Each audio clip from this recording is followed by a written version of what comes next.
ఓం నమ శివాయ YouTube channel common man power మార్పు ప్రోగ్రామ్కి స్వాగతం. వీడియో చూస్తున్న వాళ్ళందరికీ thank you very much.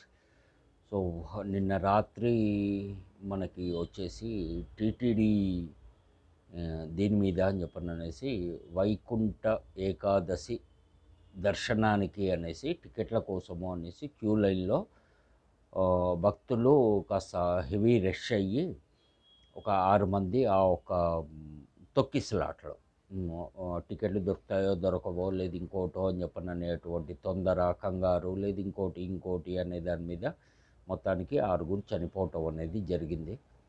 So చాలా బాధాకరమైనటువంటి విషయము. మరి దీనికి ఎవరు రెస్పాన్సిబిలిటీ ఏంటి అని చెప్పననే దాని మీద అయితే ఇంకా ఏమీ ఇది కాలేదు.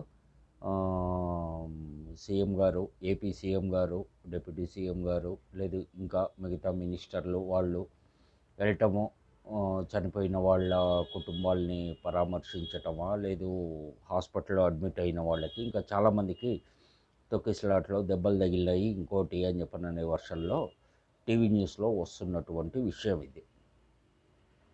రాత్రి 4, ఇవాళ పొద్దున్నకి 6 మంది అయ్యారు చనిపోవటము అనేది.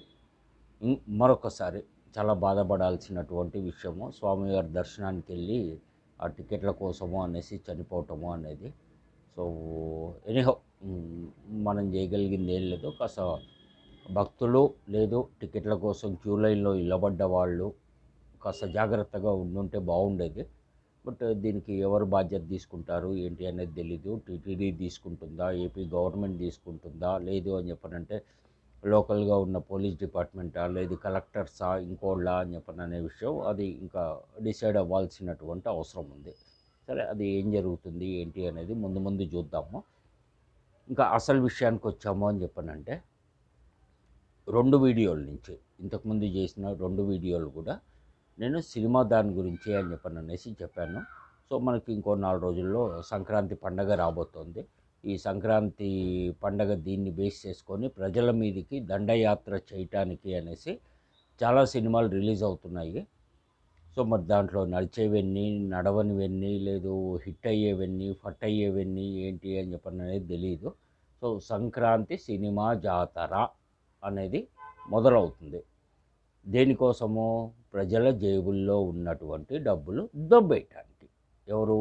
సినిమా వాళ్ళు.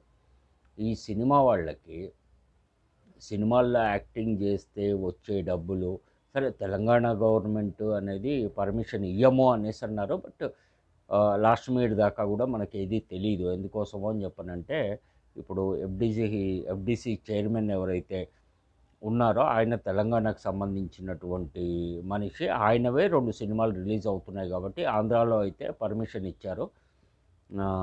ఫ్యాన్స్ షో అని, లేదు అని చెప్పనంటే కనుక మిడ్ నైట్ షో అనేసి వేసుకొని టికెట్ల రేట్లు కూడా పెంచుకోండి ఇంకోటి అనేసి తెలంగాణ గవర్నమెంట్ ఇంకా ఏం డిసైడ్ చేయలేదనేసి నేను అనుకుంటున్నాను.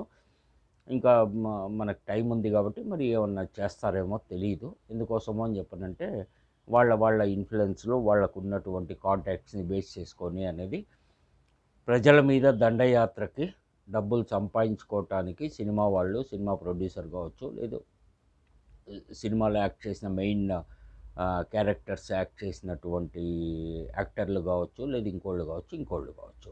సో దీనికి ఏంటి అని చెప్పనంటే ఈ సినిమాల ద్వారా వచ్చే డబ్బులే కాకుండా వాళ్ళకి ఒక ప్రోడక్ట్ మీద, ఒక ప్రోడక్ట్ ప్రమోషన్ మీద అనేసి చేసే అడ్వర్టైజ్మెంట్లకి డబ్బులు. కొంతమంది ఖాళీగా ఉన్నాము ఇది అని చెప్పనంటే వాళ్ళ టైం షెడ్యూల్ అంతా కూడా మార్చుకొని, లేదు ఇంకోటి చేసి అని చెప్పననేసి టీవీ షోలు కొన్ని చేయటము, లేదు అని చెప్పనంటే కనుక కొంతమంది సినిమా థియేటర్లు మెయింటైన్ చేయటము, అవి కొనేసుకొని దాంట్లో సినిమాలు ఆడించుకోవటమో ఇంకోట అనేది. మాల్స్ కట్టుకున్న వాళ్ళు కూడా ఉన్నారు సినిమా యాక్టర్లు. ఇది కాకుండా చాలామందికి తెలియని విషయం ఏంటి అని చెప్పనంటే చాలామంది సినిమా యాక్టర్లు క్లబ్బులు, పబ్బుల్ని కూడా మెయింటైన్ చేస్తున్నారు. వాళ్ళు వాళ్ళ సొంతంగా ఇన్వెస్ట్మెంట్ చేసుకొని లైసెన్సులు తీసుకొని రన్ చేస్తారు. ఇది నేను తప్పు అనేసి అంటం లేదు. సో ప్రతి దగ్గర కూడా కేవలం డబ్బుల కోసము అని చెప్పనైతే ప్రతి ఒక్కళ్ళు పనిచేస్తుంది. అది మీరైనా నేనైనా కానీ.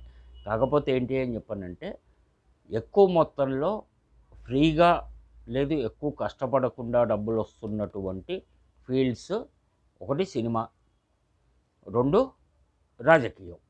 సో ఈ రాజకీయ మీటింగులు లేదు ఇంకోటి రాజకీయ పార్టీలకు కావాల్సింది ఏంటి అంటే, అది ఏ పార్టీ అయినా కావచ్చు, లోకల్గా ఉన్న స్టేట్ పార్టీలు కావచ్చు, సెంట్రల్ పార్టీలు కావచ్చు, వాళ్ళకి వాళ్ళ కార్యకర్తలు, సినిమా వాళ్ళకేమో ఈ ఎర్రి పుష్పాలు ఫ్యాన్స్.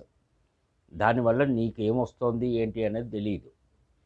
వాళ్ళు సినిమా వాళ్ళు కానీ రాజకీయ నాయకులు కానీ కోట్ల కోట్ల రూపాయలు సంపాదించుకుంటున్నారు. నువ్వేమో నీ జేబులో డబ్బులు తీసుకొని వెళ్ళి ఖర్చు పెట్టుకొని సినిమా బాగుంది అని చెప్పనంటే ఎంజాయ్ చేస్తావో, బాగాలేదు అని చెప్పనంటే కనుక నీకు ఏ ప్రొడ్యూసరు, ఏ డిస్ట్రిబ్యూటరు, ఏ సినిమా వాడు నువ్వు టికెట్ ఎక్కువ రేటు పెట్టి కొనుక్కొని వెళ్ళినా, ఏం చేసినా కానీ నీ డబ్బులు నీకు వెనక్కి ఇవ్వరు. ఒక్క రూపాయి కూడా నీకు వెనక్కి రాదు. ఇది గుర్తుపెట్టుకో. సో కాబట్టి ఫస్ట్ డేనే ఫస్ట్ షోనే చూడాలి ఇంకోటి అని చెప్పననేటువంటి దీని మీద ఏదైతే ఉందో అది కొంత మటుకు మానుకుంటే మేలు. కాకపోతే ఇందాక చెప్పినట్టు సంక్రాంతి సినిమా జాతరకి అనేసి ఈ సినిమా వాళ్ళు పెట్టుకున్నటువంటి టార్గెట్ ఓన్లీ తెలుగు సినిమాలకి, రిలీజ్ అయ్యే సినిమాలకి అనేసి 1500 కోట్లు కలెక్షన్స్ చేయాలి అనేది వాళ్ళ టార్గెట్ అట. ఇవి కాకుండా పక్క స్టేట్ నుంచి, కన్నడ నుంచి కావచ్చు, కన్నడ దీంట్లో డబ్బింగ్ చేసి తెలుగులో రిలీజ్ చేస్తున్నాయి కావచ్చు, తమిళ్లో ఇది చేసినటువంటి తమిళ యాక్టర్లకు సంబంధించినటువంటి సినిమాలు తెలుగులో డబ్ చేసి అవి రిలీజ్ చేయటం కావచ్చు. సో అవన్నీ మళ్ళీ వేరు. సో వీటన్నిటికీ థియేటర్స్ ఇంకోటి అనేది ఎక్కడున్నాయి ఏంటి అనేది తెలియదు. అయితే ఈ రాజకీయ పార్టీలు, రాజకీయ నాయకులు, లేదు ఆ పార్టీ కార్యకర్తలు సినిమాకి ఒక మెయిన్ క్యారెక్టర్ వేస్తున్నటువంటి సినిమాలో ఉన్నటువంటి మనిషికి సంబంధించినటువంటి ఫ్యాన్స్, లేదు వేరే మెయిన్ క్యారెక్టర్ వేస్తున్నటువంటి ఇంకో ఆర్టిస్ట్కి ఉన్న ఫ్యాన్స్, వీళ్ళు కూడా కొట్టుకుంటారు సినిమాలు రిలీజ్ అయినప్పుడు. సో మరి అవన్నీ అవసరమా మీకు? నాకు అర్థం కాదు. షర్ట్లు చింపుకొని ఇంకోటి చేసుకొని ఇవన్నీ కూడా ఇక్కడ మీకు వచ్చేది పోయేది అంటూ ఏం లేదు. ఆల్రెడీ చనిపోయిన వాళ్ళు ఉన్నారు, రీసెంట్గానే మనం చూస్తూనే ఉన్నాము. సో ఇవన్నీ కూడా ఉన్నాయి. ఇవన్నీ ఏంటి అని చెప్పనంటే, లాస్ట్ వీక్ నేను చెప్పినట్టు ఒక సినిమాకి అనేది 30% నుంచి 80% దాకా గ్రాఫిక్స్ తోటి అనేసి సినిమాలు షూట్ చేయటము, లేదు దాన్ని స్క్రీన్ మీద చూపించటము ఇంకోటి అనేసి జరుగుతుంది. సో దీని మూలంగా ఏంటి అని చెప్పనంటే, సినిమా చూసి ఆ ఒక్క ఫ్యాన్స్ దొంగలుగా, స్మగ్లర్లుగా, లేదు అని చెప్పనంటే కనుక ఇంకో రకంగా అనేది మారకుండా ఉంటే మేలు. మారారు అని చెప్పనంటే కనుక ఆ బాధ్యత సినిమా వాళ్ళదే అవుతుంది. ఎందుకోసమో అని చెప్పనంటే, రియల్ లైఫ్ వేరు, రియల్ లైఫ్ వేరు. రియల్ లైఫ్లో 60 ఏళ్ళు దాటినటువంటి సినిమా యాక్టర్లకి కూతురు ఏజ్ ఉన్నటువంటి అమ్మాయి పక్కన డ్యాన్స్ చేయటం కానీ, లేదు సపోర్టింగ్ యాక్టర్గా ఉండటం కానీ, లేదు మనవరాల వయసు ఉన్నటువంటి యాక్టర్ కానీ, సో వీళ్ళు ఉంటారు. అదే రియల్ లైఫ్లో తీసుకున్నాము అని చెప్పనంటే కనుక అది జరిగే పని కాదు. ఒక ఏజ్డ్ పర్సన్ని తాత అనేసి పిలుస్తారు. కానీ ఇక్కడ వీళ్ళు మటుకు జంతువుల పేర్లు పెట్టుకొని సింహాలు, పులులు, ఇంకోటి అనేసి పేర్లు పెట్టుకొని మటుకు తిరుగుతూ ఉంటారు. ఎవరికి వాళ్ళు సొంత డబ్బాలు కొట్టుకోవటము ఇంకోటి తప్పించి ఏం లేదు. ఎవరికి వాళ్ళే ఏమంటారు, వాళ్ళల్లో వాళ్ళే ఒక ఫంక్షన్ అయింది, సినిమా ఫంక్షన్ అయింది, లేదు పొలిటికల్ మీటింగ్ అయింది, ఇంకోటి అయింది అంటే వాళ్ళల్లో వాళ్ళే ఒకళ్ళు చీఫ్ గెస్ట్గా వచ్చారు, లేదు ఇంకోళ్ళు మిగతా ఆర్టిస్టులు ఉన్నారు, లేదు రాజకీయ నాయకులు ఉన్నారు ఇంకోటి అంటే వాళ్ళల్లో వాళ్ళని పొగుడుకోవటమే ఉంటుంది తప్పించి ఇంకేం ఉండదు ఇక్కడ. మా సినిమా సూపర్ హిట్, నేను చూశాను ఇంకోటి అనేసి వాళ్ళకు వాళ్ళే డిసైడ్ చేసుకుంటారు. మా cinema super hit, bumper hit, లేకపోతే తొక్కాతవులు ఇంకోటి అని చెప్పని అనేసి రిలీజ్ చేసిన తర్వాత ప్రేక్షకుడు డిసైడ్ చేస్తాడు ఈ సినిమా హిట్టా ఫట్టా అనేది. అట్లాగే రాజకీయ పార్టీని కూడా గెలిపియాలా ఓడిపియాలా అనేది ఎలక్షన్స్ అయిన తర్వాత, ఓట్లు లెక్కించిన తర్వాత కానీ డిసైడ్ కాదు. అయితే వీళ్ళ దీనికి అని చెప్పననేసి మనము చొక్కాలు చించుకొని లేకపోతే ఇంకోటి అని చెప్పననేసి చేసే అవసరమేం లేదు. కాకపోతే ఇక్కడ బాధపడాల్సినటువంటి విషయం ఏంటి అని చెప్పనంటే, ఒక సినిమాకి, ఒక సినిమాకి కాస్త పేరున్నటువంటి యాక్ట్ చేస్తున్నటువంటి సినిమాకి ఒక 500-700 మంది పనిచేస్తారు. ఏది? ఆఫ్ స్క్రీన్ కనిపియని వాళ్ళు. అంటే షూటింగ్ అప్పుడు, ఎడిటింగ్ అప్పుడు మ్యూజిక్ డైరెక్టర్లు, లేదు ఇంకోళ్ళు ఈ గ్రాఫిక్స్ ఆర్టిస్టులు, గ్రాఫిక్స్ డిజైనర్స్, లేదు ఇంకోళ్ళు అనేది. ఈ 700 మందిలో కేవలం 5 మందికే ఎక్కువ మోతాదులో డబ్బులు అందుతుంది. మిగతా వాళ్ళందరికీ కూడా నార్మల్ దీని మీద అని చెప్పననేసి డబ్బులు వెళ్తూ ఉంటాయి. అయితే దీనికి ఏంటి అని చెప్పనంటే, నాకు చాలా నవ్వొచ్చే విషయము లేదు అని చెప్పనంటే గనక, ఏడవాలా నవ్వాలా అర్థం కానటువంటి విషయం ఏంటి అంటే, కోట్ల రూపాయలు, వందల కోట్ల రూపాయలు డబ్బులు పెట్టి సినిమా తీసేటువంటి ప్రొడ్యూసింగ్ కంపెనీ, ఒక కంపెనీ, ఆ కంపెనీకి ఉన్నటువంటి పార్ట్నర్స్ ఇద్దరా, ముగ్గురా, నలుగురా, ఎంతమంది ఉన్నా కానీ డబ్బులు పెట్టేది వాళ్ళు, లాస్ వస్తే భరించేది వాళ్ళు. ఓకే, ప్రాఫిట్ వస్తే అందరూ పంచుకుంటున్నారు. డిస్ట్రిబ్యూటర్ పంచుకుంటాడు, ఎగ్జిబిటర్ అంటే సినిమా థియేటర్ వాళ్ళకి ఏం వెళ్తాయి ఏంటి నాకు తెలీదు. ఆ తర్వాత మిగతా యాక్టర్లు ఎక్స్ట్రా అమౌంట్ అనేది తీసుకుంటారు, ఇంకోటి అనేసి ఈ రోజుల్లో జరుగుతుంది. మునిగిపోయాడు అంటే మొత్తంగా ప్రొడ్యూసర్ మునిగిపోతాడు. కానీ సినిమా షూటింగ్ అప్పుడు కానీ లేదు అని చెప్పనంటే కనుక, ఈ యొక్క cinema release functions, pre launch అని, లేదు అని చెప్పనంటే సాంగ్ రిలీజ్ అని, లేకపోతే ఇంకోటని కొత్త కొత్త పేర్లు పెట్టేసి అని చెప్పననేసి ఏవైతే చేస్తూ ఉంటారో, ప్రొడ్యూసర్లు ఎక్కడో వెనకాల ఉంటారు. నువ్వు వెనకాల ఉండాల్సిన అవసరం ఏందిరా తిక్క నా కొడక, ప్రొడ్యూసర్ నా కొడక, బుద్ధి ఉందా నీకు?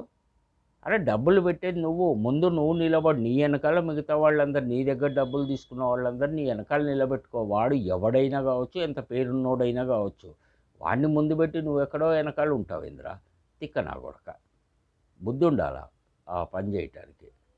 పోనీ అట్లా అని చెప్పననేసి ఈ యొక్క మెయిన్ క్యారెక్టర్ వేస్తున్నటువంటి ఆర్టిస్టులు ఎవరైతే ఉంటారో, ఆడవాళ్ళు కావచ్చు, మగవాళ్ళు కావచ్చు, వాళ్ళతో పాటు ఓ 2 సినిమాల్లోనో, 3 సినిమాల్లోనో, 5 సినిమాల్లోనో వేరే ఆర్టిస్టులు నటించినటువంటి ఆర్టిస్టులు ఎవరైతే ఉంటారో, వాళ్ళకి ఏదన్నా ప్రాబ్లం వచ్చింది ఇంకోటి అని చెప్పనంటే ఎంతమంది వాళ్ళని ఆదుకుంటారో, లేదు ఫైనాన్షియల్గా డబ్బులు హెల్ప్ చేస్తారు అని చెప్పననేది కూడా ప్రతి ఒక్కళ్ళు చూసుకోవాల్సినటువంటి అవసరం ఉంది.